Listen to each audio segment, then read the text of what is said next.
Welcome to Analog Schtick, a PlayStation 2 podcast, the podcast where every month we do a deep dive on one PS2 title.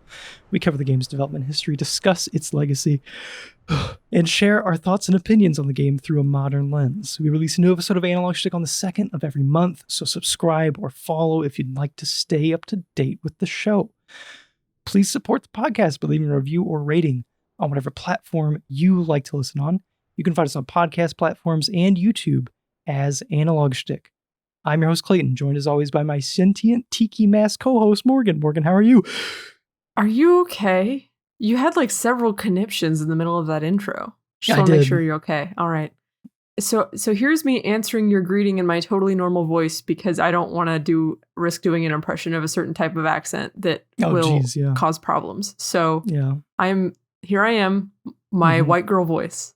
Hi. Yeah, we are the number one PlayStation 2 podcast, and we must be very careful about what we say. Yes. Yeah, we're speaking to a larger audience now, so we have to sure stay calm. I decided for the audio listeners that we cherish, and the video listeners, we don't show our freaking faces on video either, but I decided to just jump into my little tiny recording booth and just immediately do the intro and catch Morgan off guard. I was frightened, yeah. Yeah, and that's why I was out of breath. Okay. So a little bit of housekeeping before we jump into the show. Please continue to hit us up with any feedback, any questions, any comments, any mail to analogschtickmail@gmail.com. We're currently working on compiling enough listener inquiries to do a bonus episode is my thought. We've already gotten a couple. Very nice people out there. Thank you all for writing in. I don't know if you saw the most recent few. I don't know if I did. They were pleasant. People finding the show. Nice. It's good. I have a request for people who might be thinking about writing in. If you also like want to talk about or like have anything specific to say about video game lore, like any of the games that we've covered, if you want to do like a deep dive into the lore and stuff, because I love lore. I love talking about lore. So if you have anything, I'd love to hear it. Yeah, we had that very nice comment from Judy Hops from Zootopia on our Haunting Grounds podcast a while ago, where she explained some of the deeper aspects of the lore that we didn't quite catch up on. Some symbolism that might have been happening there. And that was very nice. So thank you again, Judy Hops, for that one. Unfortunately, speaking of animal-like people, we received no poison pen letters from the Sonic community after our Sonic episode, which I'm a little disappointed by. I'm kind of hoping for some hate mail at some point, but... Well, see, that's why I provided the lore invitation, because it's like, okay, well, if you don't want to like fight us, if you would like to, like I said, just talk about the lore, just throw in your 2 cents, that's fine. Mm-hmm. Yeah, like, oh, you think Sonic's not so bad? All right, prove it. Tell me why Chaos is terrifying and this froggy character is like a demigod or something. Yeah, hey, tell us what the fuck was up with the shadow clones. Yeah, what's going on with that? That was weird. Speaking of shadow clones, where are you at, Naruto? We need to have a Naruto check-in. Okay, yeah. Sorry, listeners, we're going to have another Naruto check-in. Okay. Sasuke and Naruto are currently battling it out, and they have been for the past probably, 15 episodes or something? I don't know. But that's where I'm at right now. So once that fight is over, you are free to skip to the absolute last episode of Naruto and then move on to Shippuden. Interesting. Okay, so I need to watch the last episode of Naruto. Mm-hmm. Okay. Now, is the filler bad? Yes. It's not great. I tried. That's so weird. I tried. The next arc that they got into, it was just boring. There was like a noticeable dip in the animation quality. And then by the time you skip ahead to the final episode of Naruto, you see like a major dip in animation quality. Like I got a minor in animation production in college. So like I know a little bit about animation and that sort of thing. And I could tell like some of the frames that I was seeing, I was like, ooh, this is rough. Like this looks a little amateur in some ways. But yeah, the last episode sets up basically where all the characters will be in the beginning of Shippuden. So that's why it's important to see that and then move on. Yeah. I haven't skipped anything as of yet. Mm-hmm. So did you also not skip anything until this point as well? Until the end of this current fight. arc? Yeah, I hadn't I hadn't skipped anything. And then, like I said, I got started on the filler and I was like, this is really boring. It just was not good. So that's upsetting. Yeah. Now there might be some hidden gems in there that I just don't know about. I haven't taken the time to try and like research that though and see like which of the filler would be fun to watch. Is everybody going to get older? Is there going to be a time jump? Yeah, there's a time jump of about 3 years, I think. Okay.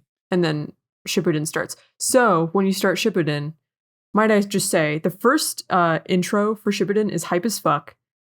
And also, everybody's designs get updated too, so that's kind of cool. Well, not everybody, but like the kids' designs get updated, which is fun. That's exciting. All right, I'm looking forward. I have a lot of mechanical keyboards to build, so I probably will. I don't know. I like filler. I liked the like couple episodes of filler while I was building some keyboards because that was just like I don't really need to pay that much attention to this, but it's nice to have a little something going on while I'm working on this. While I'm lubing all these switches. Yeah. But all right, I'm ready to get into one of our opening topics, whichever one we decided on. Wasted potential in games? Yeah. Let's get spicy. Let's trash talk. I'm not sure. I'll let you bring up whatever you have in mind first. You gave me the blankest look, so you can go first. Okay. So my pick for wasted potential is something that we will get into actually, you know what? Something else. I'm going to hit it with something else because we'll get into this in a minute anyway. Okay. So when I threw this out there as a potential opening topic idea, I feel like it kind of applies to Crash because we'll get into like the Toys for Bob situation and like the current state of Crash, which I feel like it's a lot of not what Crash fans want. I mean, Crash 4 was pretty fantastic, I think. I'm sure most Crash fans would agree, but it doesn't seem like we're getting any more of those games. Instead, we're getting these weird multiplayer Crash games, which that's not what I want. Maybe what like 2 people want, but it's not what I want. I don't know. And I feel like that's a bit of waste of potential. So I was thinking of other franchises or developers that kind of having some potential wasted due to mismanagement or whatever. I'm going to throw out Media Molecule as a developer that I feel like is being or has been for the last 9 years completely wasted as far as like the talent that must have been there. I'm sure a lot of people must have left at this point because it's been so long and they've been developing just Dreams for a very long time. They went from Little Big Planet 2, which was like the last official big release. Well, I guess Tearaway or something like that. But like big AAA sort of like home PlayStation console release was Little Big Planet 2, which was fantastic. To kind of just farting around on Dreams for like the last however many years. I don't want to like say this confidently, but I think on my PlayStation podcast, I don't know if it was a rumor or something, so take this with like 0 grains of salt. Or many or grains with of many, salt. Take it with many grains of salt. Yeah, big spoonful of salt. I believe that Dreams might have been getting shut down or something like that, which is like, man, this is just, they imagine working on something that is just nothing for 9 years. Well, or however long it's been. Yeah. I was going to say I've spent a year writing fan fiction and that's like kind of like working on nothing. But do you have any experience with Little Big Planet? I don't know if that's a franchise that you... Okay, yeah. No, I would... we played it together at Claire's house when I came over when we were kids.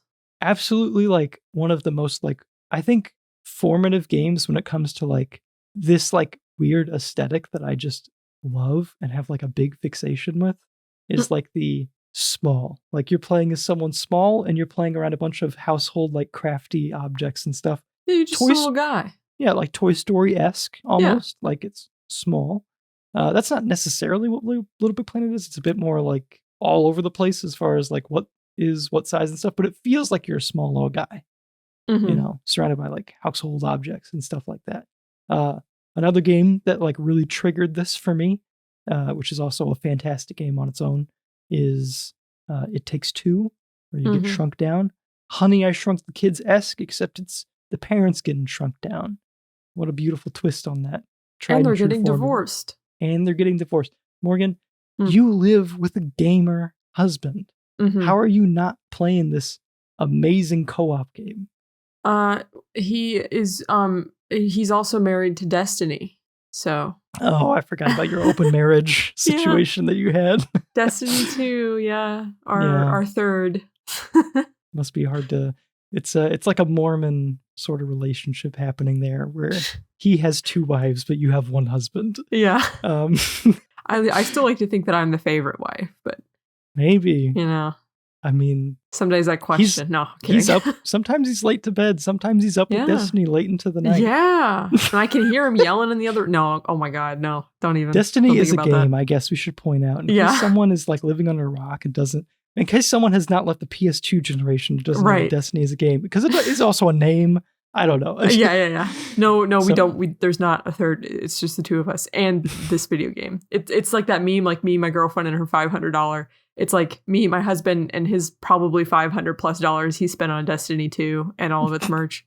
Oh God. There was one point where I confronted my brother. I was like, how much money have you spent on Fortnite, out of curiosity? Oh no. And he's like, I'm not going to answer that. That's bad. That's sad. I think that, is there any, Morgan, I assume the answer for you is a big fat no. But is there any like game with like microtransactions in the more modern sense, where you like buying cosmetics and stuff? Hell no. That have you spent any amount of money on these? No. You've never spent a dime on a cosmetic? No, I haven't actually. Anything that like I had in Siege, I was mooching off of Sage's like season pass. So like all that stuff I got. I mean, he was paying for it, but I got it for free. I would say that's a little different. Oh, okay. Like, because that's characters. But no, I've never bought a season pass. I am immune to the microtransactions. The microtransactions. Yeah. Yes. I would equate that what's going on with Siege as more. It's almost akin to a subscription, where you expect, kind of like Destiny. Like Destiny doesn't like have Overwatch a subscription. now. Sorry. Right. Overwatch is kind of like that. It's like a mix between the two, because it's part of a battle pass. But it is like you're buying a hero at like a regular interval for this otherwise free to play or fixed cost game. So yeah, I don't know. It's the company getting money out of you, but it's a little different, I guess. I don't know. The only game that like really got me when it came to cosmetic microtransactions was like the first part of Rocket League. I was going to say Rocket League, yeah. Yeah, and it kind of lost me, because initially I thought that they were like really fair. Like it was like, hey, do you want to pay $2 to be a DeLorean? And I was like, yeah, that's like just $2, and the DeLorean looks cool. This game that I paid $20 for, is like, I didn't really mind it. I played it a lot, and I was like, the DeLorean looks sweet. Yeah. But they've kind of switched to a more Fortnite model, where instead of paying $2 for a DeLorean, you're paying like $20 for wheels and stuff like that, which is not what I wanted. So yeah, there's that. I didn't mind the Rocket Pass thing that they had. I thought they had one of the more fair like battle pass type things. I don't know.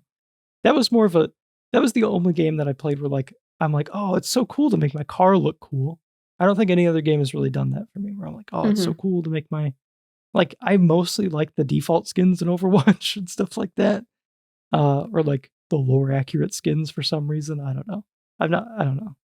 Unless it's like a stupid, silly skin that I'm like, I'm putting this on because it's silly and I have it for some reason. It's not a big deal to me. Like the Reinhardt skin that makes the train noise when you charge. That one's pretty cool. That's or the Lucio skin where he plays jazz music instead. Yeah. That one's neat. Yeah. That one's neat. Never paid for any loot box. No. Yeah. They also really didn't make you, like, you earned loot boxes at such a fast rate that fat rate. A fat rate that unless you were like desperately trying to acquire every new skin or something, it wasn't a big issue.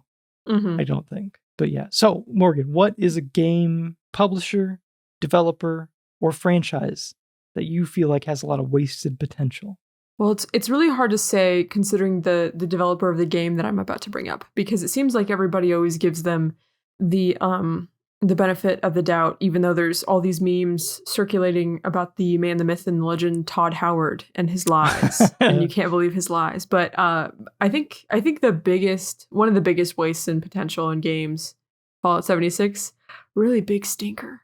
A big really fat stinker. Yeah. You know, people have been begging for a multiplayer Bethesda game for a while, or some dedicated group of people had been wanting that, and yeah, it did seem to not impress. Yeah, it just I don't really play it myself anymore. I mean, like I played it when it first came out. I played the beta and everything like that, and I played some of when they like tried to quote unquote like fix everything with like the Wastelanders and like introduce human NPCs and stuff. It's just a really awkward mishmash of a whole bunch of different ideas, and it feels like it just sort of has an identity crisis, because like some of the old content is still like, you know, obviously geared toward the like, oh, there's no humans, and like, oh, there's this mystery of like what happened to the overseer. But because of like the Wastelanders content, it's like, oh no, the overseer's just chilling in her house over there, she's totally fine, and it like kills the suspense of like you can't like enjoy one aspect of the game without completely ignoring another aspect of the game. Like, you know what I mean? Like, it's just kind of a hot mess. Right. Yeah. And I don't know if that's like a result of like they needed a bigger team and like more resources dedicated to it. That's probably what it is. But I think it's something that has a lot of potential. They just really goobered it in a whole bunch of different ways. Yeah. I would say the core Bethesda franchises being Fallout and Elder Scrolls have not. I mean, I take that back. I know people like genuinely like Elder Scrolls Online, but for those who are like into, honestly, why wasn't Fallout 76 more akin to like an Elder Scrolls Online if they were going to make it multiplayer? Like, I don't know. I mean, Fallout 76, because there are the assets of Fallout 4 within Fallout 76 somewhere in there. Like you can, like somebody like hacked it and like spawned in the Pridwin into Fallout 76 one time. So I think they just like took Fallout 4's like engine and a lot of it's like the base of that game, and they were like, we're just gonna like sort of like jury rig it into this multiplayer thing. And I think that's a lot of why it's broken, just because the engine is not, and I think their like server infrastructure seems to be kind of like crappy, because there's such like when you are like pointing your gun at an enemy and you shoot the enemy, there's such a huge delay between pulling the trigger, your gun firing, and like the enemy health bar ticking down. It's like ridiculous, like the amount of like delay they have going on. I don't know. It's just anything that you could be like, this is like sort of a hot mess about this game. It's a hot mess. Inventory management, bad. The modding system, they goobered it. The difficulty curve, I've heard people complain about it being way too easy. I don't know, because I was always like running out of stim packs somehow. Yeah, it's just a lot of issues. I would, man, it's because Starfield is coming out. Are you interested in Starfield? Did you watch that demonstration they had recently? Yeah, no, I think, the demonstration looks good. I am skeptical of, because the way Bethesda does games, at least as far as my opinion is concerned, I know other people might feel differently, but it feels like they always like front load their games to be like really impressive for the first like hour or two. So like the opening of Skyrim, it's like, oh wow, this is so impressive because like, you have like this dragon attack, and then like you go to like Riverwood, it's like a very like guided experience, and then you make your way to Whiterun, and then you fight a dragon, and it's like, whoa, this is crazy. But then like when you actually like start to interact with the rest of the world and like get out there, it starts to all feel kind of like samey and like boring, and there's nothing as big and flashy and showy as like the main quest is or whatever. And Fallout 4 has the same problem with like the like, oh, like we have this like moment where the Brotherhood of Steel shows up, and it's like, wow, like there's the Pridwin and everything, but then like hours later you're just sort of like bored with it. I don't know how else to explain it. And so the reason why I'm skeptical of Starfield is the like the how many planets they have. They're like, yeah, there's like thousands of planets or whatever, or like 1,000 planets to explore. It's like, okay, cool, but like, are these planets going to like actually be interesting, or is it going to be like the same sort of like awkward randomly generated dungeons in like Oblivion, or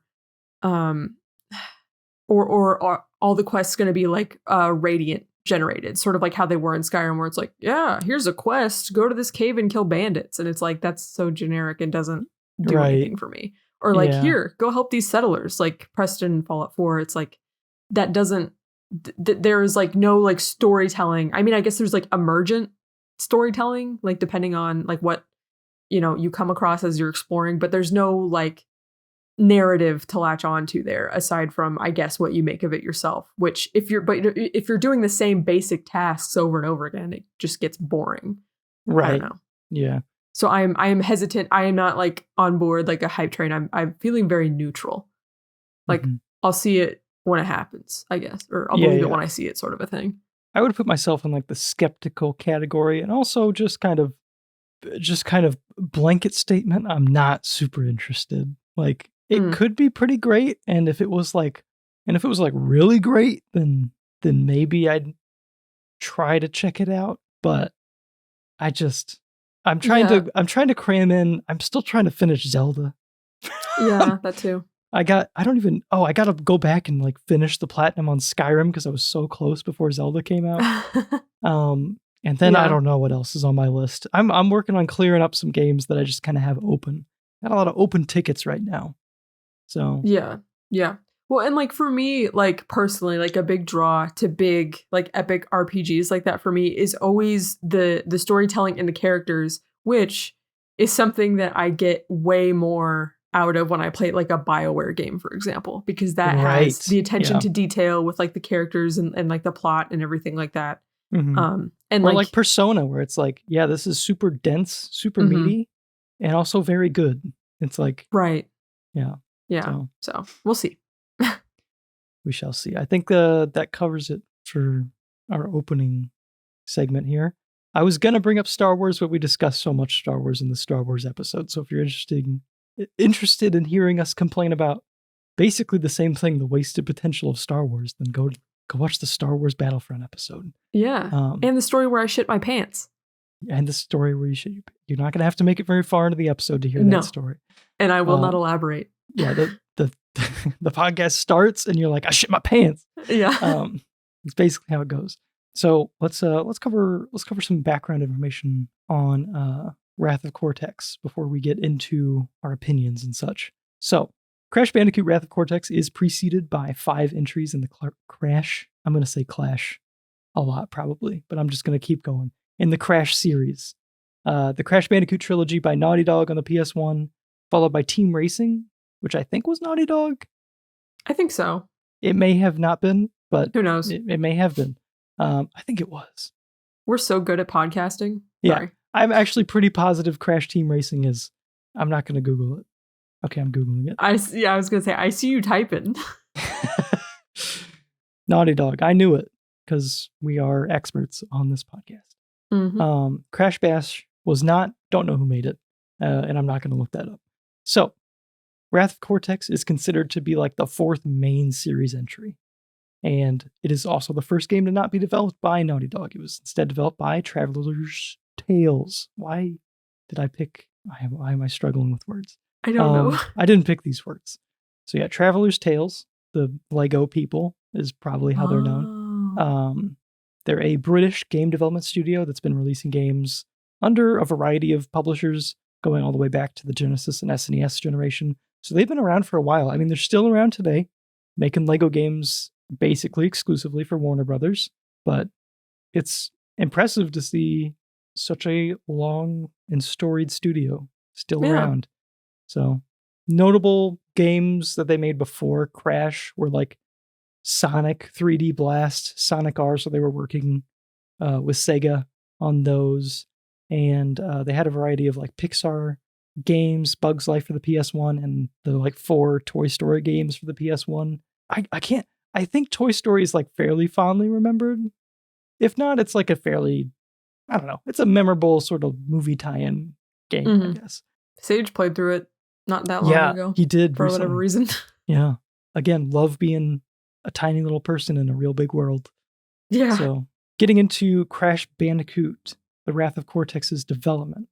It was initially pitched as a game called Crash Worlds, and there is a YouTube channel called Game Hut that is, run by John Burton, who was the creative director at Traveler's Tales, Jesus, during the time of Wrath of Cortex's development, and he may still be. I don't know. I'm not sure, but he's got a ton of like interesting videos, like on Crash, Wrath of Cortex, and like some of the Lego games, like different development stories. And he had one where he was kind of going over the design document for what would end up becoming Wrath of Cortex, originally pitched as Crash Bandicoot Worlds, and it was a lot of the same ideas, focusing around the different elements and stuff. There was some stuff that was changed. There was meant to be like a boss lady named Elemental, Ellie Mental. Oh. Mental. So a little different, got changed around a little bit, and there was meant to be some changes made to the Crash formula. It was going to be a little more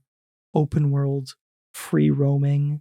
I don't know if open world and free roaming mean the same things that I'm thinking they mean, but that's how I heard it referred to. Approximately. So, yeah, Crash is a very linear game, previously, and maybe it was just meant to be more like Mario 64, something along those lines or something. I'm not sure. But due to some sort of dispute between Universal and Sony during the development, Traveler's Tales was forced to make some severe alterations to the game they had been developing, basically scrapping the original idea and moving on to creating a more traditional Crash Bandicoot game under a tight 1-year deadline. So that's how we ended up with the game we have. Crash Bandicoot: The Wrath of Cortex was released for the PlayStation 2 in North America on October 30th, 2001. Spooky. Ooh. Very spooky. The game was received softly by critics at the time, with a combined Metacritic score for the various systems it was released on sitting in the mid-60s. So, some people viewed it more positively than others. It was criticized by a lot of people for being very similar to previous Crash entries, which I think is it's a weird criticism in my opinion. But yeah, people hated the underwater levels, some of the other vehicle levels. Playing as Coco was another issue some people brought up. Load times were universally panned, I think, for the PlayStation 2. Yeah, those were kind of something we didn't much. Oh, I'm not sure. Like, were load times longer for you? Because neither of us played on an actual disc. So yeah, they seemed like, they weren't like atrocious, but like there were times where I was just kind of sitting there like, come on. Interesting. So yeah, I'll just get into this now. I played it. So you emulated the game, and I played it on an actual PlayStation 2. I was gonna play it with the disc that I have, and maybe I'm glad that I found out that the disc did not work because I forgot about the load times. So I played it off of a hard drive through Free McBoot, and the load times were like basically instantaneous. Like it was much faster to do it that way. Yeah, that probably saved me. I don't know, maybe like up to an hour. I don't know. I played the game for a while, so that may have saved me a lot of time, all things considered. But yeah, they were, I don't know if they were like up to like 30, or probably up to like 15 seconds, I would say. And there's a lot of loading that happens in between levels and everything like that. So everyone seemed to think the game looked good though. That didn't seem to, the game was very like visually impressive for like a PlayStation 2 game, early PlayStation 2 game. Okay. I think it was. Especially in a CRT. Guess, yeah, 2001. Okay, that's fair. So some elements are not, and we'll get into that. Some elements are ass, but yeah. But game did sell very well for the time. Reported sales for the PlayStation 2 version in North America sit above 1.5 million units sold. So, and I think that was reported around 2007. So probably well after this game had finished selling all the units it was going to sell, which is pretty good for the time. And Crash post Wrath of Cortex has kind of been in like a sort of, I don't know, weird limbo status where it's like there's occasionally good games, there are occasionally decent games, and a lot of middling or bad games as well. And the future of Crash today is still pretty unclear. At the time of recording this episode, Microsoft's attempted acquisition of Activision, who is the current holder of the Crash IP, seems to have encountered a roadblock, I believe, with like I believe with something in Europe. I don't really know. I haven't been following it too deeply, but I know that there was some sort of roadblock that was kind of like, oh, I don't know if this will actually go through now. So we'll see. Under Activision's rule, they released Crash 4, which was great, and the Insane Trilogy, which was also great. But Toys for Bob's like team, I think, has been mostly relegated to Call of Duty support, which is Hey, Activision, fuck you. yeah. Let me just say that. I think it's most of their team or something like that. I don't know. There's not a Crash 5 in development, I don't think, which is sad. Oh, I don't even give a shit about that. I just want Spyro back. I know. Crash 4 was amazing, and it makes me wish that there was another Spyro. I think people were afraid of the higher price point. I don't know how well it sold, actually. So maybe it sold great, and they were still like, that's not Call of Duty numbers. It makes more sense for you to work on Call of Duty still. It's sad. Under a Microsoft, I wonder if these IP would actually be allowed to like continue existing, and I don't really know, because people need to work on Call of Duty. Like, I don't know if this team needs to work on Call of Duty, but they obviously need support studios. Mm-hmm. Maybe it could be someone else. I don't know. They feel like Crash 4 had like a Nintendo level of like polish and quality. Yeah. That I feel like is worth letting them do what they do best, which seems to be instead of just being a support team. Like, yes, like duh, man, yeah. Because Toys for Bob was also responsible for Spyro Reignited, I believe. Yeah, they were, but they weren't responsible for Insane Trilogy. That was Vicarious Visions. But yeah, those were two very, very, very well produced games. So it's a shame. There's also Crash Team Rumble. I don't know if you've seen this. It's a multiplayer PvP Crash game developed by some amount of people from Toys for Bob. It feels like they're being held at gunpoint. They're like, make a live service Crash Bandicoot game if you want to make a Crash game. Or it's like a monkey's paw situation. Activision is presenting them with a monkey's paw situation. Like, do you want a Crash game? Make it a live service game. Ugh. I assume this game will be dead in the near future. I watched some footage of it and I'm like, why? Why did you do this? It's so like, I feel like AAA game studios are like so risk averse these days. But also then sometimes you get things like this where it's like, who asked for this? Because we didn't, I don't think. Yeah, I guess this is kind of the risk adverse decision, because I assume this required very few resources, because it looks like Crash 4. So I assume they're reusing stuff, and it has the potential for like monetization and stuff like that. So dumb, but apparently okay then. Like maybe with a small group of dedicated players, we could make more than Crash 4 made, which is sad. Yeah, it is sad. Anyway. So yeah, that's the current state of Toys for Bob. So Morgan, I'm curious to know what your history with Crash Bandicoot as a series is, and also with this specific game. So, my first game console as a child was the PlayStation 1, and I got it as a hand-me-down from my cousin.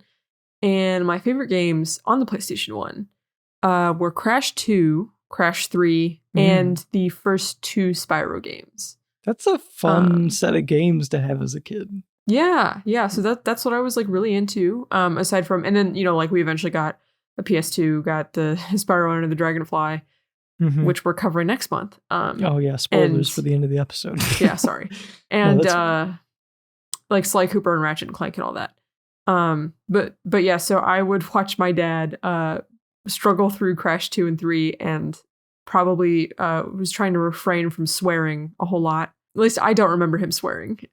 Yeah, I'm curious to play Crash 2 and 3. I haven't tried them yet. Yeah, it's interesting because I think the first Crash game is definitely the hardest, and the third is the easiest. Like there's like a decline in difficulty. But yeah, the third was my favorite because it was the easiest. And this game is very similar to the third one, at least in terms of like the way the levels are sort of like spread out, like the warp room and everything is like basically the exact same. So I sort of felt like at home playing this game. I was like, oh, okay, I know what's going on. Gotcha. So you haven't played this game before though?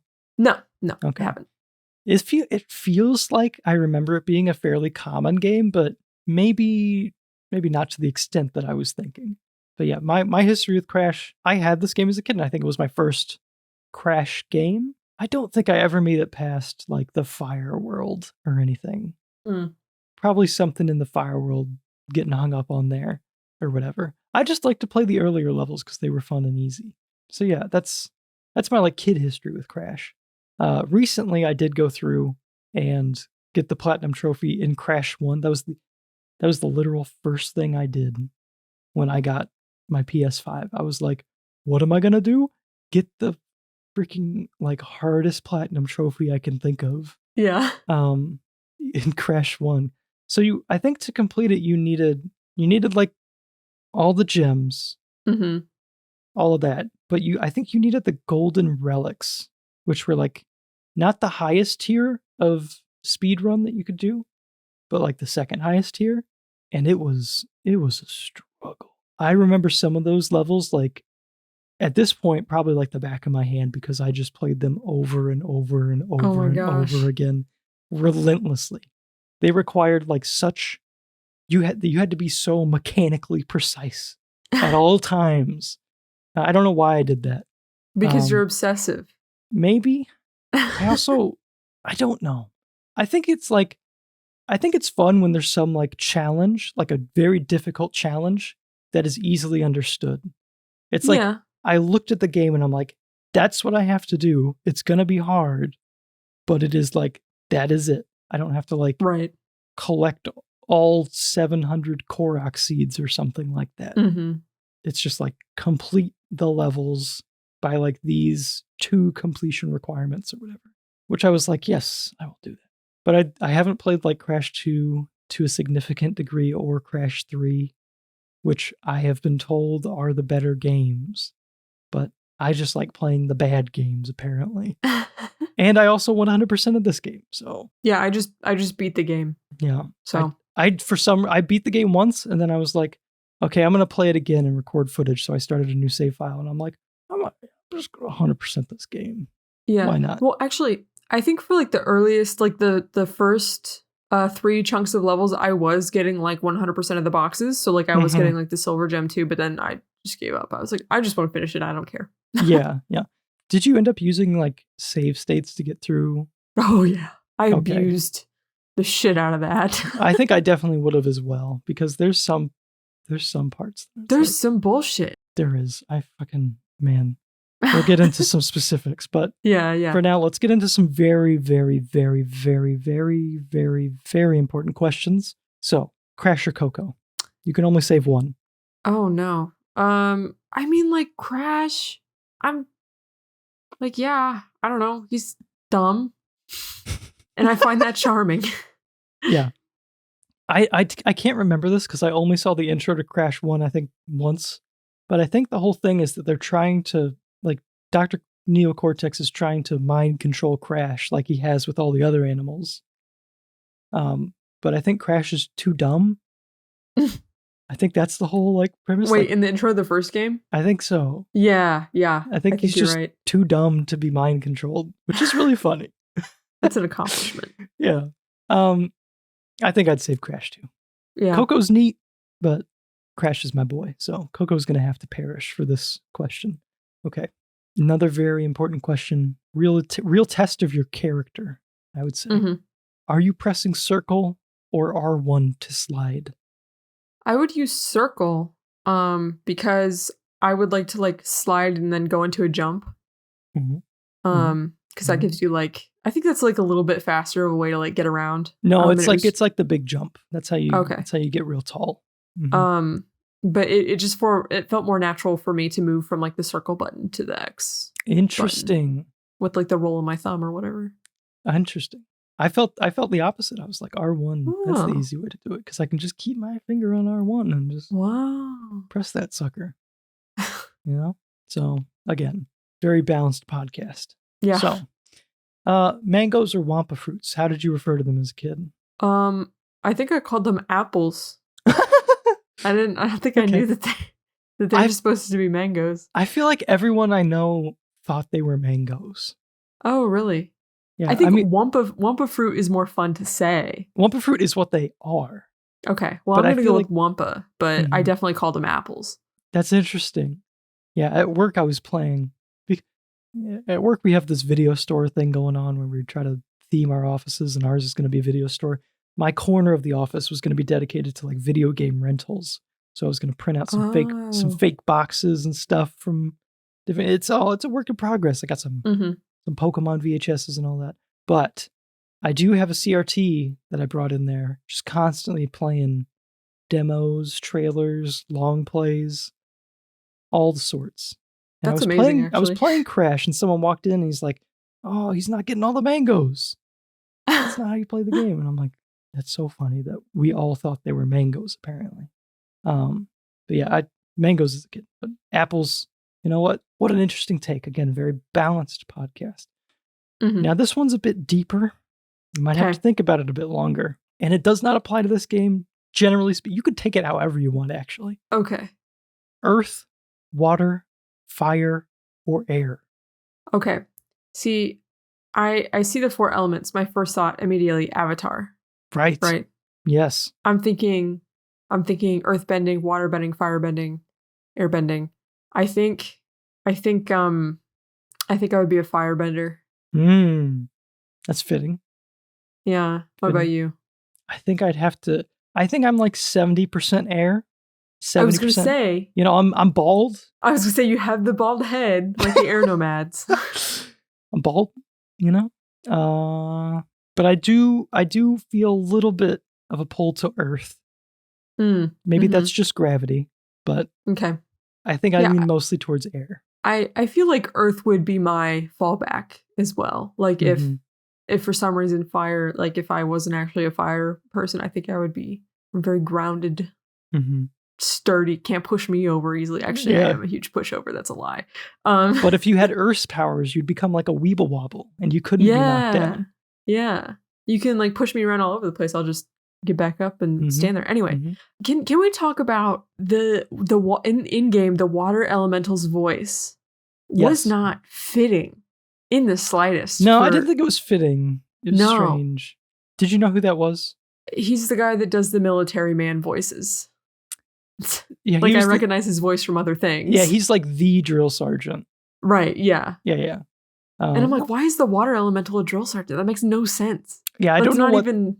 We'll get into that. I'm not sure if you picked up on some of the bigger actors involved in this, but we'll get into that in a minute. Well, You'll see. Okay. All right. Okay, this is probably one of the more serious, very important questions that we've ever discussed. How do you prefer I've read the second half and I realized it wasn't very serious. How hard do you like your games, but described in the same way that you would describe cooked eggs? I'll let you interpret that however you want. Provide some reasoning, I guess. In the fuck? For example, I would describe Crash 1 as like a wet scramble. Like there's some parts that are like some parts that are still soft, some parts that got cooked like all the way and they're hard and they're just all over the place. There's no like slow ramp or anything like that. I know the audience can't see me right now, but what's going on is I have my head in my hands and I have my fingers on my temples and I'm making my eyebrows look crazy and I'm making like the blankest expression possible because this analogy is not jiving with me. I didn't expect this problem to stump you. Okay. I'll just say I prefer my games like a nice medium boiled egg, Okay. I want to have like a gradient between soft to squishy to difficult and hard. Oh. You know what I mean? Oh, I think I know. I think I have an idea for what I like. But I also like a good hard-boiled game. So yeah. I like have you ever had like a ramen egg that's been like what's the term? Marinated in like the like sauce or whatever, and so it's like salty and you could like cut it open like the inside. Like it's like hard boiled, but the inside the yolk is still like a little bit creamy. Okay. It's more about it's not so much about like how hard boiled is the egg. It's like, is the overall experience pleasant for me? Okay. I don't mind if it's a little bit harder boiled, I guess, if that's a way you can say it, if the seasoning is good. Okay. You know what I mean? Like, so difficulty with seasoning. Yeah. I will endure certain amounts of like difficulty if like the overall experience is like really like doing it for me. Mhm. So like Fire Emblem Three Houses, that I love those anime kids. I love that I get to teach and train those anime kids. So I will do a maddening difficulty playthrough for them.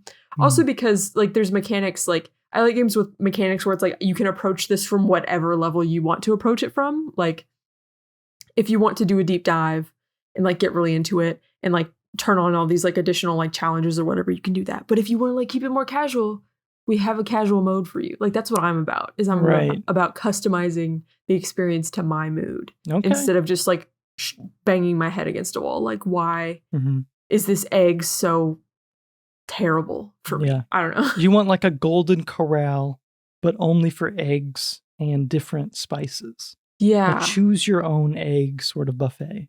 Right. Yeah. Okay. Yeah. And much this game, much like our college's cafeteria, could use some more seasoning, I think. Don't. No, it's humiliating. There's that someone somewhere has me sounding like a dumbass on like their USB drive or something. Yeah, yes. Being like, they could use more seasonings. Anyway, I don't know what episode that's from at this point. But yeah. Did we talk about that in an episode? Oh yeah, we did. We did. Oh God, I don't even remember. Cannot remember when. I'm gonna just say Sly Cooper. That's my guess. Anyway, I'm ready to jump into. I'm satisfied with these very important questions. Good job. Okay. Campaign and concept is what I want to jump into next. So, platformers, not traditionally very concerned with telling a complex or compelling story. But do you have any general thoughts on the story before we get into specifics? Here's the thing. I don't remember it. Yeah, so it was basically a cutscene at the beginning and a cutscene at the end. Like I remember thinking the cutscene at the beginning was too long. I was like, when's the game gonna start? Yeah, I was like, I don't care. I just want to get to jumping. Mm-hmm. Yeah, it's like 5 minutes, maybe. It's too long. It's very long. It's longer than it needs to be. You go from like you go from the bad guys to Crash and his team, and then I think you go to Aku Aku and Uka Uka in like the elemental mass, and then you come back to Crash, and then they're going to the space station. It's a lot. There was one point of the opening cinematic that made me laugh because there's like a transition where like Crash's like little gang is like gonna go to like the like a garage or something, and there's like what clearly looks like a placeholder image of like the character silhouettes just like in front of like a shittily edited opening garage door. I was like, what? Yes. I was like, oh, this is gonna be special. Mm-hmm. Okay. So this opening was probably the most visually unappealing aspect of the entire game. It was not great. For a game that I think looks pretty good, like in motion, playing the game and stuff, you know. Like environments look nice. Yeah. Varied.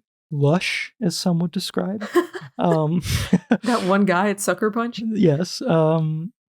Crash himself as a model in the game looks very nice. The opening cutscene and all the guys there, they looked pretty dang rough. The environments were like very bland, very empty. The animation was kind of rough. Yeah, it seemed like a kind of a slapdash. We gotta just stick together some intro for this game. Right? I don't know. Right. Well, and when you look at like how like that opening cinematic turned out versus what Naughty Dog was able to do with like Jak and Daxter in terms of animation quality, like the difference is like kind of insane. Yes, indeed. The character models in particular, did they give you the heebie-jeebies in the beginning of the game? I mean, I was like, oh, these look like the PS1 guys. Okay. I mean, like they look pretty much the same to me. It's like you have like a grainy photo and it's like, oh, I wonder what they actually look like. And it just got smoothed over. It's like, oh, yeah, exactly. They looked like that. Yeah, they just don't have like the PS1 graphical like wibble anymore. I don't know what that's called. Yeah. I know there's probably a technical term for it, but I just call it the wibble. It's like an emulated PS1 game at a higher resolution. Like it's like it looks like those models, just higher resolution. Right. Yeah, they maybe like took some sandpaper and like sanded them down a little bit. Yeah. Dr. Cortex's eyebrows in particular, like the hairy sort of thing, that it was very gross.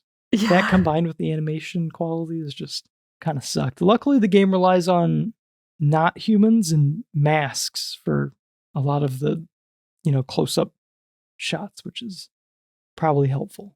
But yeah, aside from that, the story is pretty dang straightforward.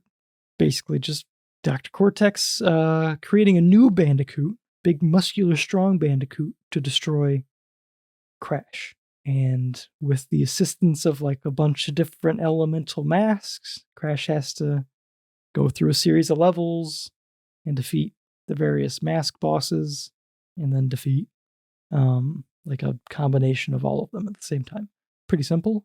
Oh yeah, I feel like this game could have done more with the elemental themes, because it's like it tries to theme each world around the element, but in Crash fashion, they just kind of jump around to different areas, locations, and different types of levels. Like they have like a castle level, and then they have like a underwater section. Yeah, like a diving segment. Like, they have a vehicle thing. Yeah, they have like Coco's labs. in there somewhere. Oh, she's in Hong Kong all the time.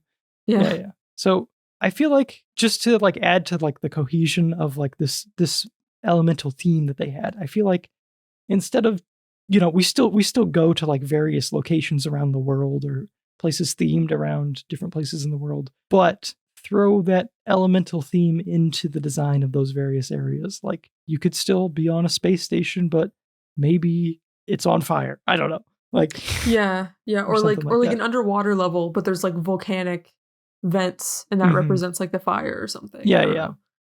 Something like that. Like just to tie it together. Like the levels are in different places, but they're tied together through this elemental theme as we move from earth, water, fire, and wind and stuff like that. Right. That's just my opinion, I guess. And on that same note, I wish the power-ups that Crash received were sort of tied to those elements as well. That would have been nice. Yeah. And another thing about the power-ups is I feel like they weren't like fully taken advantage of. Like I would get like a power-up and be like, oh, so the next levels are going to make me use this power-up, right? And then they don't. Yeah, and I'm like, well, then what's the point of the power-up if it's not? There's very few sections where like it feels like I actually need to do the spin thing to get a further distance. And it's usually for like some sort of challenge or something. Right. So, and also another thing that kind of frustrated me was when you get the abilities after the Crash or after a boss fight, those abilities only apply to Crash. So when you have a Coco level, you don't get to keep any of those abilities. So I'm like, so why like why are we having why didn't you at least give Coco the same abilities? So that with the exception of a few, you can run as Coco, and you can do the super belly flop, which is like this extra secret thing that you unlock. But yeah, I think those are the only ones. And maybe you could sneak too, but you don't have like the double jump. You don't have the bazooka. You don't even have like slide jumps. Yeah. Did you figure out that the bazooka was meant to be used in the final boss fight? Oh yeah. Did you figure that out on your own? Because I had to look it up. I'm like, what am I doing? Well, so Crash 3 did something similar where you like, I think it's like the fourth boss you unlock like a similar like bazooka thing, and then the next like set of levels for like the final set of levels you kind of like have to use it. So I was like, oh, this is the point where like I have to, like I was already like aware of that. Yeah. I think my major complaint with the abilities that you unlock is so the final ability that you unlock is sprinting, and I think the second ability you unlock is double jumping. But more so with sprinting. I feel like that changes the whole like aspect of the time trials. And if you had spent your time trying to like complete every level as you went, and then you unlock this sprint ability, I imagine that would feel pretty annoying. Because I have to imagine the time trials are tuned for sprinting. So I don't know, actually. Or unless the sprinting is like a reward for like, hey, we'll make the time trials just a little bit easier for you. Like if there were like something you were struggling with. that Yeah, you're really maybe. trying to get along the way. I don't know. But either way, it makes them easier, which is kind of like, oh, well, I wish I didn't do all of those as I went, which is not something I did, but something I could see someone at the time doing. It is listed in the manual that there's a sprint ability eventually, but still, I don't know. Do we want to talk about the mechanics or do we want to move on? Or we get can to that later. Oh, before we get into the mechanics, let's just discuss the two endings thing, because that was something that we both found strange. So the default ending that we both received at first, the only ending you can receive at first, I think, is the ending where you beat them, and then Uka Uka's like, it's okay, he can't beat us. We can do this boss fight as many times as we want because he doesn't have all the crystals. Yeah, he said we can still use the power of the crystals to resurrect ourselves or something like that. And, yeah, like he won't. And then like he says that, and then it immediately cuts to credits. Yeah, it pulled a Crash. scaler on us. Yeah, it cuts to Crash and some dude in an afro dancing. Yeah, and I was like, who's this guy? It was very funny. It was weird. Those are some of the elements I feel like point to this game's sort of rushed development. Oh, yeah, definitely. Like they have like the core there, and I assume that's what was done first. Like, you know, the moveset is good. The mechanics, I think, feel pretty good. And we'll get into that in a second. But like the intro cinematics, the ending and stuff like that, those I feel like are tells of maybe a tighter development window than maybe would be necessary for a game like this. Yeah. So yeah, we both received that ending. Did you look up the alternate true ending? Okay. I didn't bother. I'll give you a rundown. It's basically you free Crunch from his mind control, and then they become friends, and the space station blows up. Okay. Like through the power of friendship, their friendship could not be contained by the space station? I think something happens. I think Uka Uka tries to kill Cortex and blows up something or something. They end up on like an iceberg or something. Good for them. Yeah. And then that's where the fanfic picks up, right? Mm-hmm. The Cortex X Uka Uka. Yeah, they're like, well, it looks like we're going to have to repopulate this iceberg. Yeah, so... yeah, Crunch is a new character for this game. How do you feel about his addition to the series? I was confused. Well, I also didn't really pay close enough attention in the opening. I was expecting the boss fights to be like the masks. So I was like, why is it just Crunch over and over again? Which Crunch, that kind of, again, feels like a little bit of like a rushed thing. Because it's like, oh, we won't come up with like distinct bosses, we'll just keep reusing this guy in like different ways. Yeah, and like different, which is like it was just a little awkward. I kind of liked that he was used by the different elements. I feel like that was mostly fitting. I don't know. I would have been down for either way, like new bosses themed around elements, or what they did, which was Crunch with some elements. Yeah. Another thing, just like a little like weird continuity thing was, specifically, there were like the ball rolling levels where old bosses from Crash Warped showed up. This is something I've heard complained about. Yeah, there were like multiple of them in the same level, and it's like, how does this make any sense? Because there's only one of them, and they've already been defeated, and like what?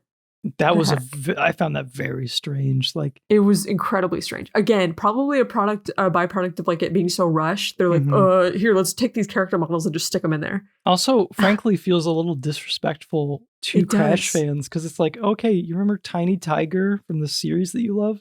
He now just shifts from side to side. He shuffles back and forth like an idiot. He doesn't hurt you. All. He just He's just a minor inconvenience. Yeah, that's so weird. I don't know. It would have been cool to incorporate them in a different way, but like as just these like sort of just random enemies. Strange. Let's move into mechanics. Is there anything specific about the mechanics that you want to jump into first? No, I liked where you started with this category, so let's go ahead. So Crash's core movements, me personally, I found them to be pretty enjoyable. They felt good. I felt like I knew what I was doing. There's other aspects of the game that I feel like create the frustration that I think people would experience with this game. But Yep. I think the movement itself was fun. Slide jumps are like satisfying. Spinning and stuff like that is satisfying. But the sort of, the other elements that make up good mechanics are kind of holding it back. So, but yeah, any gripes with the movement specifically? No, I think he feels it still feels like you're controlling Crash. Like he doesn't really feel any different from like Crash Warped. Mm-hmm. I think the double jump felt a little just slightly awkward, and there were a couple times where because I think you have to double jump at like a certain height, and if you start to fall, you can no longer double jump or something like that. Oh, I never noticed that. I don't know if that's true. It's just kind of what it felt like. I don't know. But there was also a couple times, I don't know if you ever did this, where, I think it comes down to myself missing an input, but there were a couple times where I would try to slide at the very edge of a ledge, and I would just do a belly flop. Oh, you know what I mean? I never had that happen. So I would be like, okay, I'm running along, I'm reaching the edge of the platform, I'm going to do a super jump at the edge to maximize my distance. Mm-hmm. And I would just get to the very edge and then do a belly flop. Happened to me quite a few times. I do have a movement complaint. The points where you jump up and grab onto a grate and do the monkey bar sort of super swing boring thing. It's so slow, and I swear it wasn't like that in the PS1 games. He moved it about the same speed as he did on foot. Yeah. In the PS1 games, but in this game, it was just a very slow. Oh, it was so boring and terrible. Completely killed the momentum of any level it was in. Oh yeah, absolutely the worst aspect of all the levels that it appears in. Yeah. Other than that, I think everything else would kind of be a vehicle, which we'll get into separately. So I would say that difficulty when it comes to platformers in most cases should probably come from the level design and not frustration around controlling a character. I feel like most of the time with a platformer, you're looking for fairly simple mechanics that have a lot of a short list of mechanics that have some depth, timings of slide jumps or whatever, stuff like that. Getting mechanically good with a very small toolbox is, I think, what most platformers should be striving for. But I feel like this game's difficulty is sort of it's more along the lines of frustration, because it comes from this is a thing with a lot of Crash games, especially Crash 1 and stuff. People complained about camera placement that led to poor depth perception. Yep. Which is an issue when you have a fixed camera, I guess, but it doesn't have to be an issue. There's certain areas of the game where it's directly behind you at a certain low sort of height where you can't quite judge your jumps very well. Mm-hmm. You want to rely on Crash's shadow, but sometimes it's not always that pronounced. So I was going to say a big source of my frustration was certain obstacles or enemies that were placed just off screen. So the underwater levels were so frustrating for me, not because of the mines that would fall down, that at least gave you an audio cue so that you knew what was happening. But there were certain types of fish that would swim back and forth on the screen, and you would swim up to them, and they move back and forth pretty fast, and you would swim up within their path without knowing that they were on the end of their little path that they take, and then they would come flying back and just smacking you, and you had no time to react. It was frustrating. Yeah. That and I remember. Go ahead. I was going to add similar to that exact thing with limited depth or visibility on a side scrolly section. The I think it was just one level where it's kind of dark and you're doing side scrolly platforming, and you just have even less visibility on the edges, so it's an even thinner cone that you can see for these jumps and stuff. But yeah, go ahead. Right. And then there was one level where it was a section where I think it was a chase section, where you have the camera is that too, yes, in front of Crash, and you're running blind forward, which is whatever, because that was a thing in the old Crash games. But at the end of a certain part of the chase section, there was a checkbox or checkpoint box it was on the very, very edge of a platform. And so I ran up to it, broke it, and then immediately like slid off the edge and just like died just because the checkpoint box was placed so close to the edge. And it's like, why would you do that? Because like normally there's like a generous amount of space around the checkpoint box so that doesn't happen. That just annoyed me. Agreed. The section, I don't know what to call them. Chase sections, I think, is a good way to describe them running towards the camera. Parts of the game. That's obviously a difficult thing to like show properly. I will say that for the most part, I feel like they did a good job like telegraphing what the path you needed to be on was with like the Wampa fruits and stuff like that. Oh yeah. And like where jumps were coming and stuff like that. I didn't have like a ton of issues with it. But I will say that if you're doing the speed or the time trials, that eliminates like all Wampa fruits, which is like kind of an issue whenever you use that for the telegraphing of jumps that you can't like see very quickly. So yeah, that sucks. It kind of comes down to memorization at that point, which, you know, is if that was the intention, that's fine. But I don't know if that was necessarily what they wanted or what makes sense for Crash. I don't know. Like if there was some elements of like the level design aside from the Wampa fruits that would help telegraph the direct, just to give you a little bit more time to react for some of it. I think that's good. I think another big issue with the game is sort of like misjudged enemy hitboxes or just inconsistent hitboxes with like lasers and other stuff. I noticed this a lot when I was playing the game, like, you know, when I did that review on my personal channel, like a long time ago at this point, I had a lot of complaints about the water boss because I felt like the water boss had very unforgiving and overly large hitboxes for like the waves and stuff like that. Yeah. That's probably where, I don't know, I probably dropped like 15 lives on that level beating it this time because it was rough. It was rough. Yeah. Yeah, definitely the like there were times where like I guess I would try to jump too late, and even though it looked like I was gonna like go over the attack, I would still die immediately. Yes. Yeah. That one. And for the underwater levels, there were some like little fishes. Like, you know, those like little tiny fishes. And it's like, oh, that's not an enemy because there's other like really tiny parts of stuff that they kind of blend in. And it's just like, why did you make this tiny fish an enemy? Like, I feel like you need to do a better job at telegraphing what's gonna explode my submarine, you know? Yeah. Also the fire boss, you know how you fight him in like the mech suit? Like you have to run from him and then fight him in the mech suit. When you're chasing after him and he starts dropping like the little fiery poop rocks. Pellets? Yeah, his little like poop pellets. He doesn't like I mean, there's like a certain like timing that you get used to, but I wish he like telegraphed like, hey, I'm going to drop this now. Instead of just like popping out of his butt pretty much. Yeah, that definitely can feel frustrating. Yeah. Luckily, I think I just got lucky on my first few like runs through that. Like I didn't get dicked over by that or anything. But yeah. Yeah, let's jump into the boss fights actually. Okay. What would you say is like the most annoying one? Because they're all kind of annoying, honestly.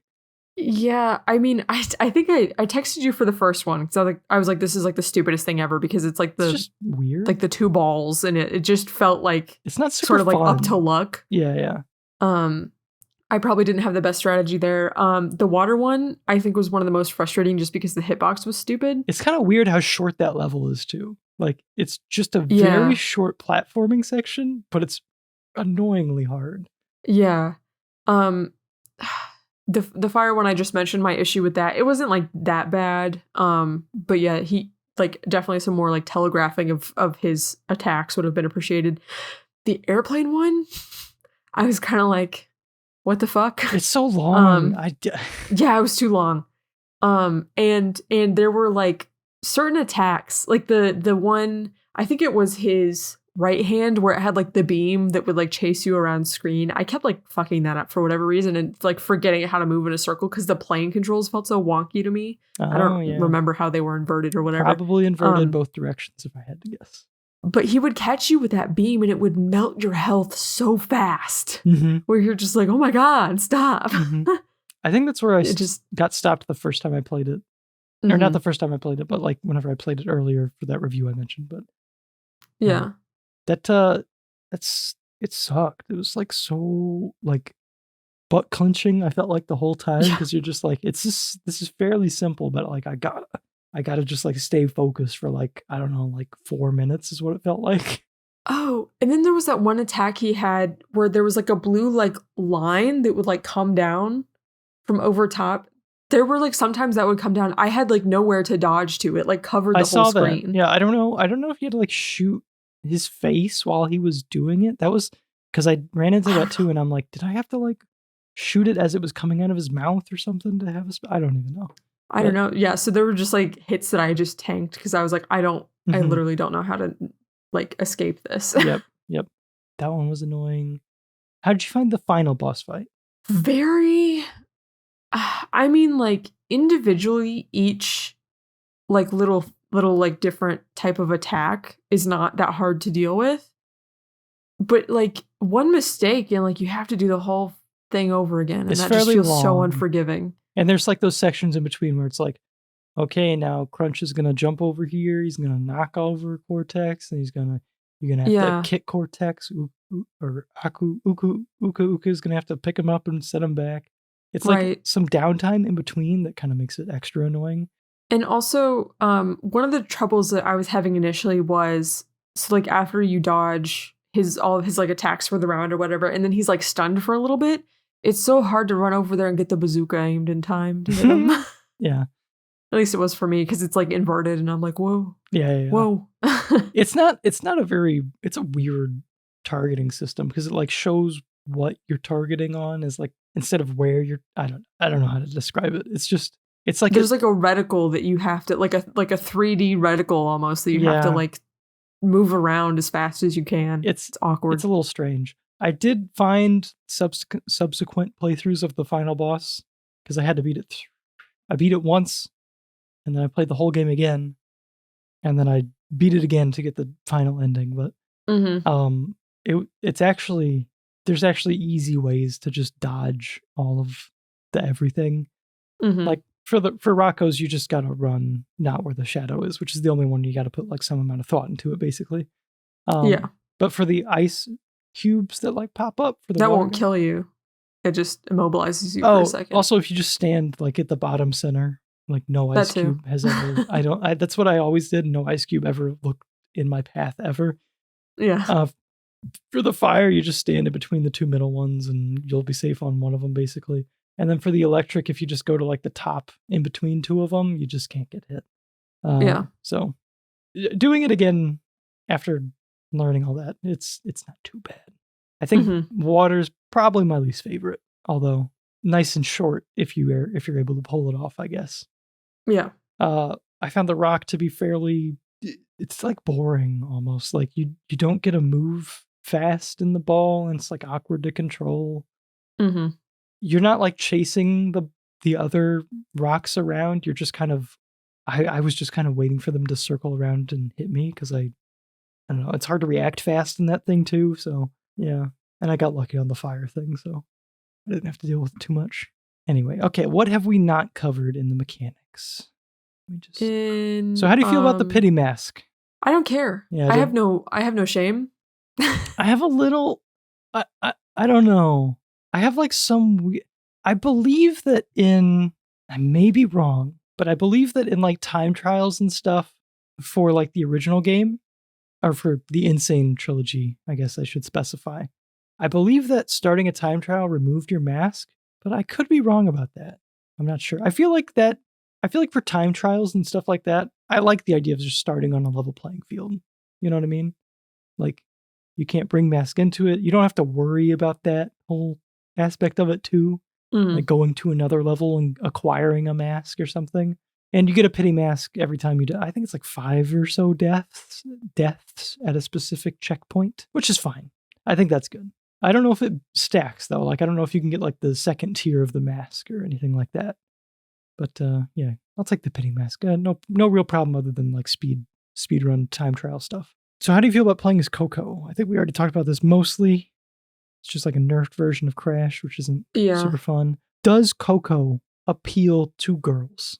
If you were a young girl at the time, would you be like, finally, there's a girl Crash? When I was a kid, I got to play the Coco levels. I didn't really care about Coco. I was excited about her tiger friend. Oh. Because she had like a little tiger that she would ride on. Yeah. So I didn't really care about her. Okay. I just like the cute tiger. That makes sense. Because I noticed, so in the design document video that I mentioned earlier, they list the demographics, and they were like, young. I don't know the ages, but like young boys and girls, as well as like what they described as core gamers, which I assume is us. Coco was obviously in earlier Crash games, but like I wonder if her implementation was to appeal to young girls as well. Must be, right? I don't know. Well, especially because like in the first Crash game, the female character was a big curvaceous blonde Wombat. Bandicoot. Yeah, sorry. Yeah, that Crash was horny for. And so I think like replacing that with like a sister character for like little girls to connect with is probably better. I think definitely better. I think that's objectively preferable for 10-year-old girls. So not that there's anything wrong with being a curvaceous, sexy Bandicoot. It's not that there's anything wrong with that. It's just that, maybe that doesn't need to be the only depiction of women for young girls. I don't know. Yeah. And for like a young girl to connect to, there's probably not a lot to connect to there. Not a lot to connect to. I never understood the point of the laptop though. Yeah. She doesn't like really do anything with it. She's meant to be like a tech guy. You're basically Coco in real life now. Oh, I guess you're right. I am Coco. Sort of like, yeah, okay. I don't carry my laptop. Get a laptop bag, girl. How about that? She doesn't have time for the laptop bag. She needs to open it and be ready to roll. She needs to beat somebody's ass with her MacBook. Them things are sturdy. Yeah. I think Coco's fine. I like her overalls. It's neat. Mm-hmm. Oh yeah, so you could jump higher and stuff. Did you notice any issues playing with a controller that did not support, pressure sensitive buttons? No. No, I played with my Xbox controller, and it did like pick up on like if I held the button down longer. Yeah, so maybe it was just longer and not harder. Yeah. I guess that would make sense. Yeah, anyway. I didn't have any problems there. Yeah, I guess that would make sense because you jump as soon as you press the button. It's not like after it determines how hard you're pressing the button. So yeah, I guess that makes sense. Yeah. I don't know if there was any use of the pressure sensitive buttons actually. Anyway, one dumb thing I thought I mentioned was that there's like this weird. So bonus levels serve as checkpoints only if you die in the bonus level. And there's usually checkpoints right next to bonus levels. If you complete the bonus level and then die, and there's no like checkpoint near you, you go back to that previous checkpoint and not to the bonus level. I just thought they should make up their minds. Just be like, bonus levels are not checkpoints. There's just checkpoints. And there's probably just checkpoints next to bonus levels. So yeah. I don't know. I just thought that was a little unclear from the player's perspective. So let's move in to level design. So just right off the bat, do you have a favorite level or a least favorite level? Non-boss fight related, I guess. There was like a castle, and there was like computers in the castle. Yeah, and that one was okay. So I guess there is an issue. Like they do have different like aesthetics, so it's like almost easy to point them out, but they reuse those aesthetics, so it's like then they kind of meld together. I mean, like anything that was like your classic like Crash platforming, I like those levels. Yeah, those are pretty good. Sorry, go ahead. Those are pretty good. Like the better aspect of the game.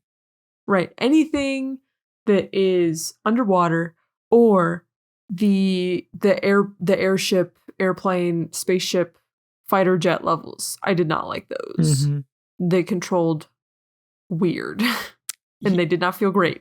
Yeah, I liked that they were mostly like pretty simple and to get over with. Like you could get both gems in one go, and then you could do it once more to get the time trial and be done with it. Mm-hmm. But yeah, they were just like, unnecessary. Like, I don't know. Did they want Crash to just be kind of like a big smattering of different things to do? Like, I guess. I don't know. I prefer like when it is just platforming, it's usually pretty good. Uh-huh.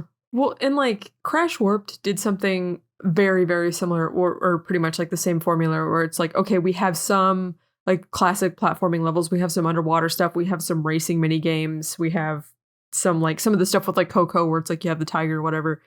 I think Crash 2 stuck pretty closely to like the classic like platforming stuff. Right. Yeah, I think I do remember this being kind of brought up as the sort of beginning to rely on vehicle levels and stuff to like vary the gameplay. Yeah. It's not my favorite. No, I prefer just like the classic platforming. I mean, like the roly-poly ones were okay. I liked those. Yeah, they were kind of fun. Mm-hmm. But I still think I like the platforming more than that. Mm-hmm. I don't want to say it would have been cool to have a whole game that was just the hamster ball levels, but I did really like them. And there's only 4 of them in the game. There's the extra one in the bonus world stuff. I don't know if I have a favorite level either. I like the hamster ball levels. That's probably my favorite level.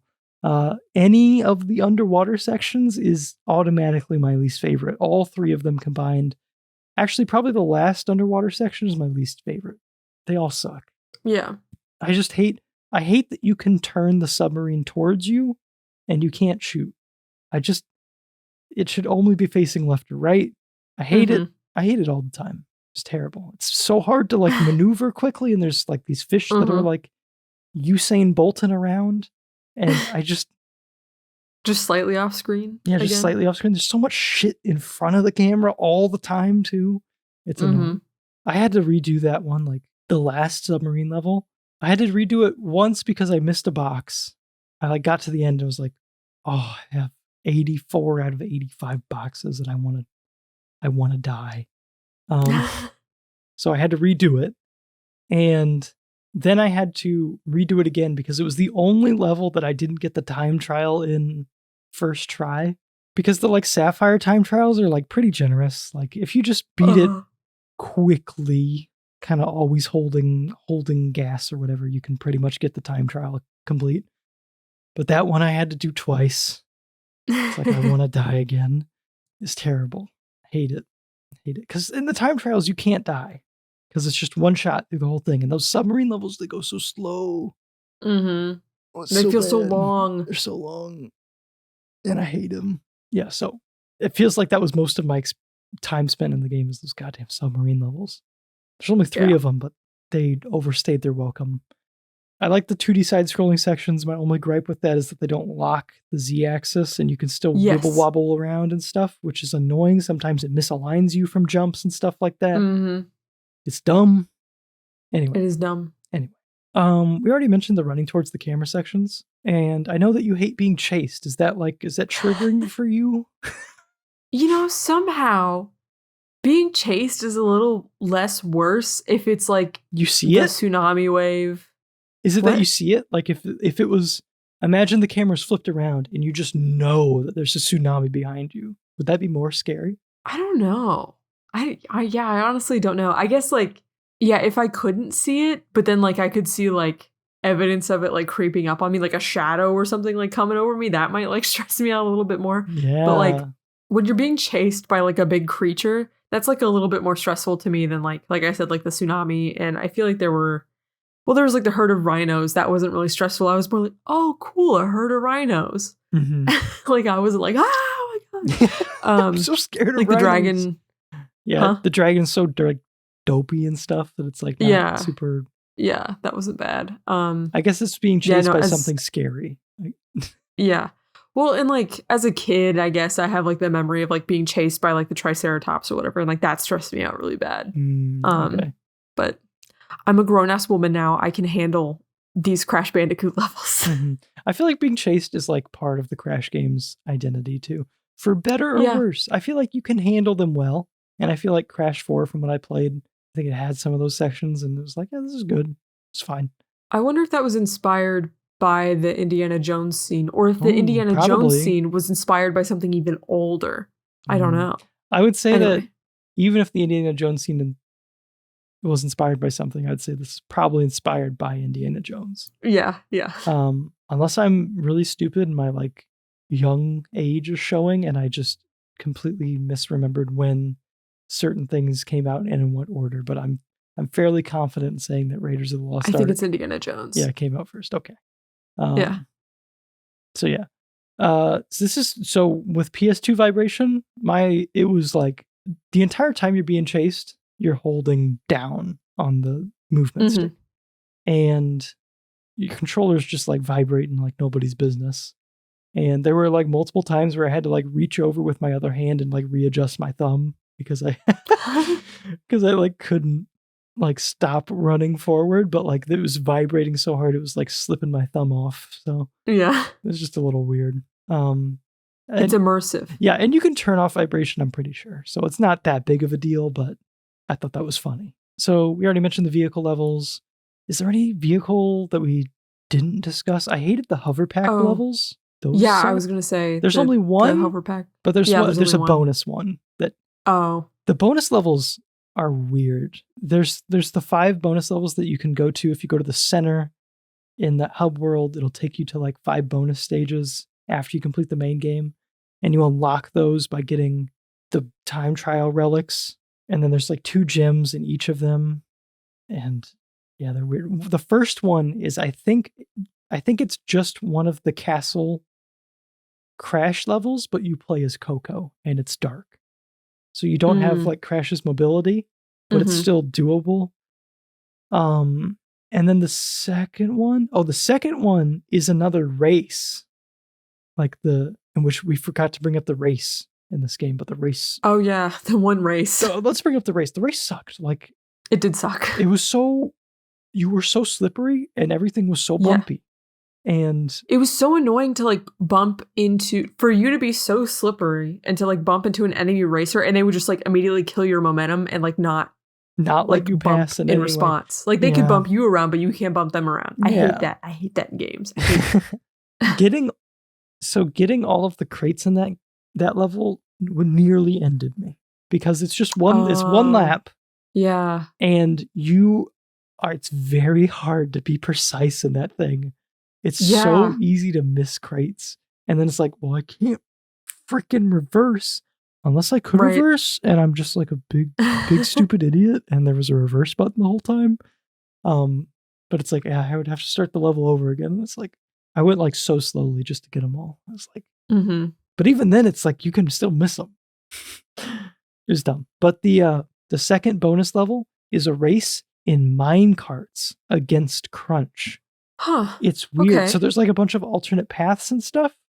And I didn't know if you caught this, but you can actually slow down and speed up in that. There's only one minecart section. It's in that first series of levels. For like, yeah. And you can actually speed up and slow down for that section. But in this like race one, there's like a bunch of like, it's actually really interesting because it's like 3 laps around this track and there's like a bunch of alternate paths and stuff. And I don't know. It was interesting to try to get all the crates in that because you had to like remember which path you took and stuff like that. It was like kind of daunting at first, but it was doable and challenging in a fun way. The third bonus level is the hover pack thing, but you're racing against a polar bear on a flying carpet and you're going through rings. It's so strange. That sounds really difficult too. It was actually pretty easy. It had like the racing thing where it was like this fat ass polar bear can't get his fucking dump truck out of the way to let me pass him. But other than that, once you passed him, it was like easy to stay in the lead. And then the fourth one was a hamster ball level. It was the hamster ball in space, which was the level that was on the back of the box that I never got to. And I was Why would they put that on the back of the box? It is kind of interesting to put it on the back of the box. That's weird. But I got there and I'm like, this is the level. Oh my God. And then the last one is, it's snowboarding as Coco. Like that one section where you snowboarded as Coco going through like what are those called? The slalom run thing? Yeah. Where you're being chased? This one, you're not being chased.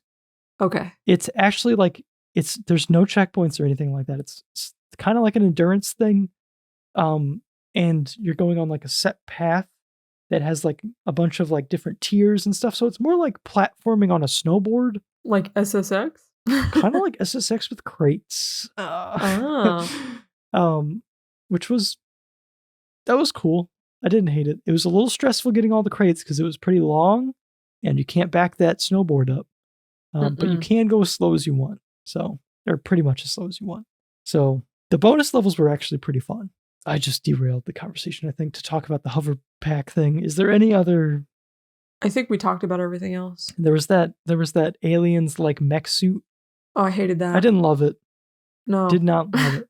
The aiming. Stopping and having to shoot was so, just like the aiming was just so awkward and clunky and frustrating. It would have been better to just have like a flamethrower, like the water, kind of like the water thing you had during the boss fight. But just something to spray and pray. So vehicle levels, they don't explain the controls, which is annoying. They're in the manual. This is a different time of games. I guess I'll let it slide. I don't know. I thought it was done. I thought they could just pop up like, hey, here's the 2 buttons that you need to know, because sometimes they change when you hop on a scooter and you can't figure out how to go, Completion criteria is kind of like Crash 1, like I mentioned earlier. It's like pretty straightforward. The assignment is easily understood. I never felt like I needed to look anything up. It was like, here's where to go. Nothing's like overly hidden, I felt like. So that was nice. Sort of like an easily understood challenge. Some of the like alternate paths for the levels were like super hard. Like the alternate path that you could take whenever you would get the crystals, and then you could go back and like explore a different section of the level. Those were probably the most challenging sections of the game, which was fun and frustrating, I guess. I thought it was dumb to include the nitro crates in the crate completion. I don't know if this bothers you or not, but it's like you can't destroy them. You always destroy them by hitting a box at the end. Do they even need to be in there? Well, I mean, like they serve as like an obstacle. Right, as an obstacle, but like for the crate completion, I felt like was... well, sometimes there were like puzzles kind of around where it's like, okay, you have to like carefully navigate to like destroy a certain crate and then, or like destroy something in a certain order to make sure that you got all the normal boxes and just left the nitros or whatever. I don't know. I don't really have a complaint about it. I think the thing that annoyed me was like in the bonus levels, because you obviously can't return to a bonus level, but the nitro crates are included in the bonus level. So you kind of have to do a quick little math equation. Yeah, the first time it happened, I was like, wait, but I couldn't get the nitros. Like, I just can't destroy those. Yeah. And that kind of like threw me off. Yeah. But then like, I don't know, once I got used to it, knew what was going on, I was like, That's a good point. Yeah, so that's that. Did you try to get any of the gems, relics? Like I said earlier, I did start off getting like crate completion, so I got the silver gem for quite a few levels, and then I think by like the 3rd or 4th set of worlds, I was like, I just want to beat the game, get it over with. I think I did that at first too, and then I had some more time because I beat the game in one sitting at first, and then I was like, oh, well, I guess I could have done some more stuff. So I went back and, but yeah, it's a pretty short game if you're not going for completion. But did you do any of the relics time trials? No. Yeah, they're pretty easy. It's kind of, I don't know. So like the crates turn into little number blocks that you can do to stop the timer for a certain amount of seconds, like the other Crash games.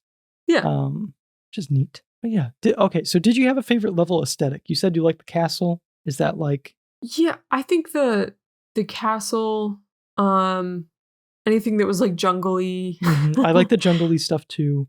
The castle, I think, was my favorite. But... Yeah, and I liked one of the levels is Coco, where you're in Hong Kong. I guess China or Hong Kong. Yeah, I like actually those are my favorite. Hong Kong. So Hong Kong and the Kingdom, those are probably the top ones. Yeah, I did like the dopey looking donkeys in the Wild West one as well. Yeah. Generally speaking, how you like in hub worlds? Are they a turn on for you? Because they're a big turn on for me. I love me a good hub world. Oh, you mean like the warp room? Warp room. This is like a little bit of a. It's like a hub world light. You know what I mean? It's like a level select.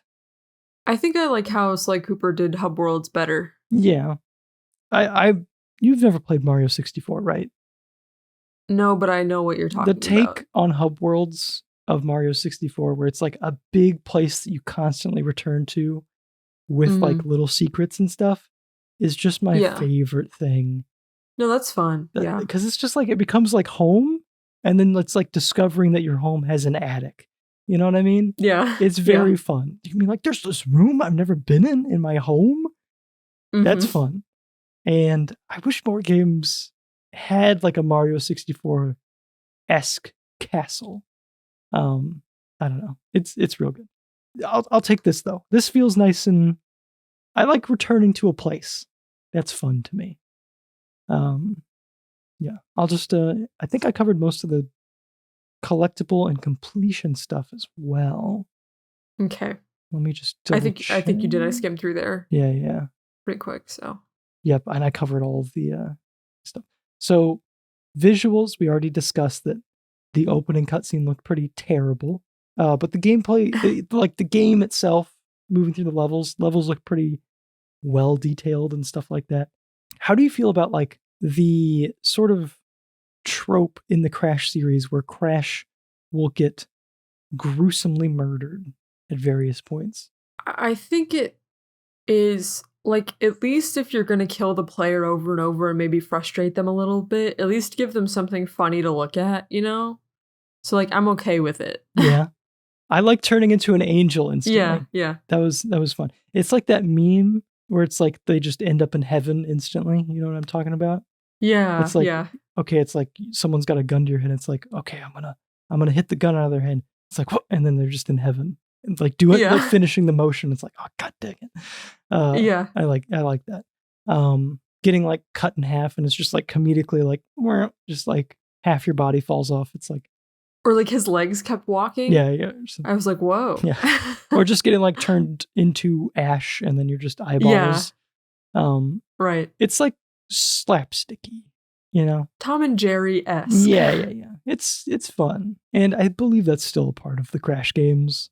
So yeah, that's neat. Some of the things that I found to be very nostalgic for me, and maybe anyone who played this game as a kid could relate, but the loading screens, probably due to how long I would have to sit there and watch them, I found nostalgic. Just sitting there as Crash is like falling through like, I don't know, data. I don't know what's happening around him. Cyberspace. The way that the villains' heads pop up and taunt you, I found also very nostalgic. Just like, I don't know, like the weird like lighting that was going on. They're like kind of like underlit. The lighting's like, I think, moving around them and stuff. It's a look that I'm fond of. It's kind of burned into my head. The intro, where it's like that warpy sort of like logos going by, and then it's like developed by Trip. You know, it's all very good. That was like pretty much the exact same as the Crash 3 intro, by the way. Okay. Yeah. Okay. Like if you'd play that, you'd be like, oh, this is where they got the idea from. Interesting. Yeah. But yeah, that's locked in my head. The Crash Bandicoot theme. Yeah, that's real like good. Nostalgic for me. Also, I don't think this game did it, but in Crash Warped, after you came out of a level, Crash would like pull out like all the gems that he got from the level out of his pocket, and it would do like the da, and then you would like go ding and put it in like the spot or whatever. But he would also do this little dance, and he would do it every single time. Does he do it in this game? I don't think he does. And there was also like the crate smashing, which I think maybe was only in the first game. That was only in the first game. Yeah, but I did like that. Just getting eviscerated. It's like, yeah, you completed the level. You only missed 1, 2, 3, 4, 5, 6, 7, 8, 9, 10. Right. And he like falls over and is like knocked out because he just more and more knocked down depending on how many bludgeoned. Crates. Eventually, he's just like dead. Yeah. But yeah, I missed his little dance. Yeah. It was fun. It was a fun little dance. Anyway. So yeah, that's kind of nostalgic stuff for me. Let's get into sound design real quick before we get into recommendations and stuff. Mainly, just want to talk about the all-star voice acting cast that this game seemingly pulls out of nowhere. They got Clancy Brown as both Cortex and Uka Uka, which is like, hey, that's probably the biggest name associated with this. So he is Patrick. Okay. No, he's not Patrick. He's Mr. Krabs. He's a lot of SpongeBob characters. His like voice acting credits is like, it's probably humongous. Is very extensive. Like he's in so many things. He's the guy. He's like the guy. So he's in like a ton of shows across like Nickelodeon, Cartoon Network, and Disney.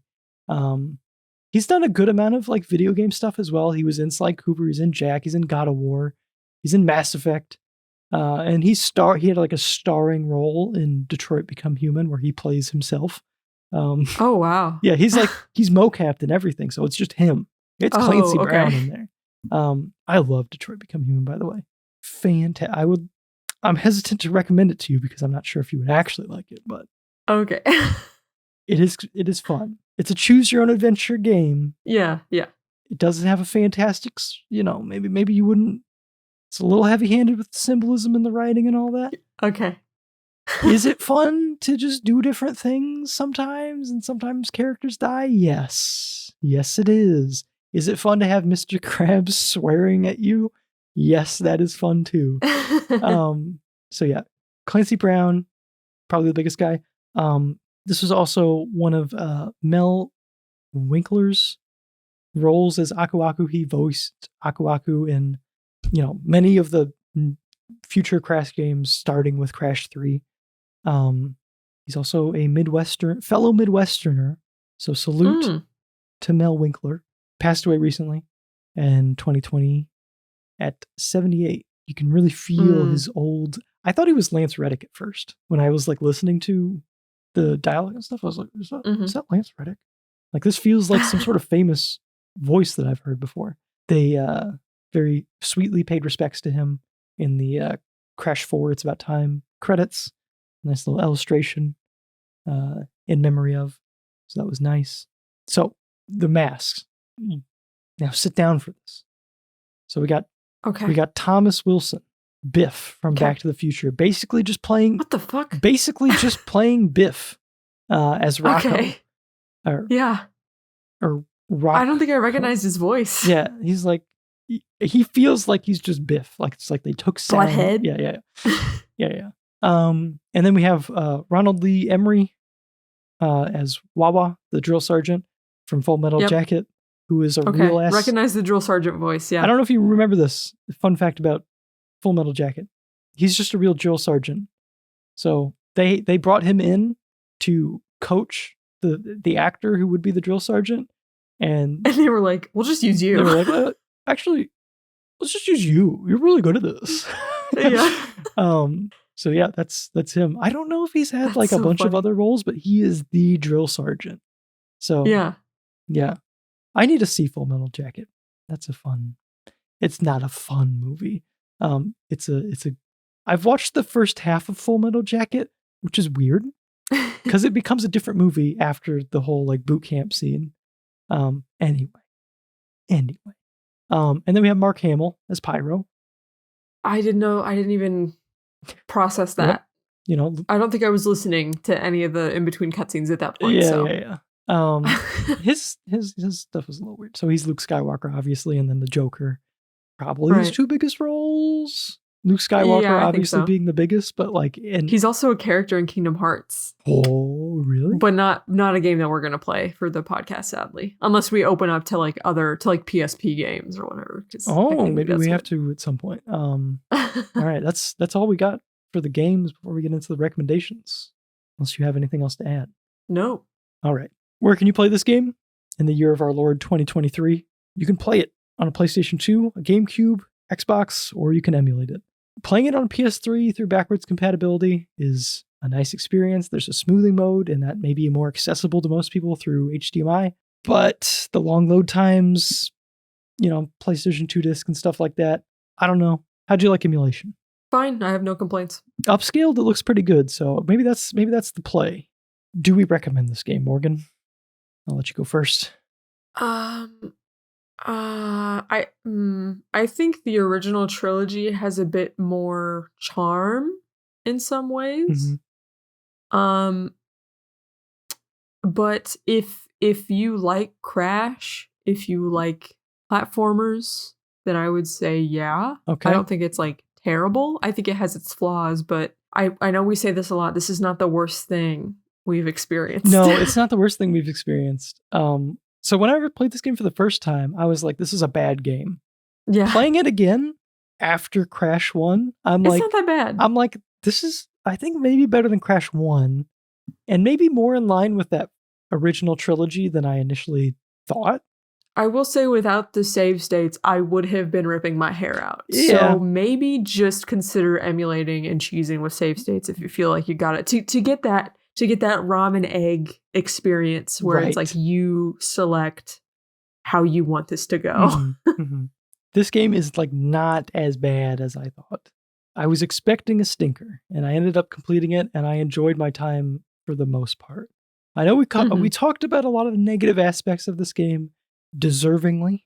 There's a lot of negative aspects of this game, but honestly, there's a lot of negative aspects about a lot of Crash games. So I don't know. It's in line, and I feel like if you're capable of enjoying the original Crash trilogy from what I've played, I feel like this game is maybe not better than those, but in line with those. Like, I don't feel like it's that far off.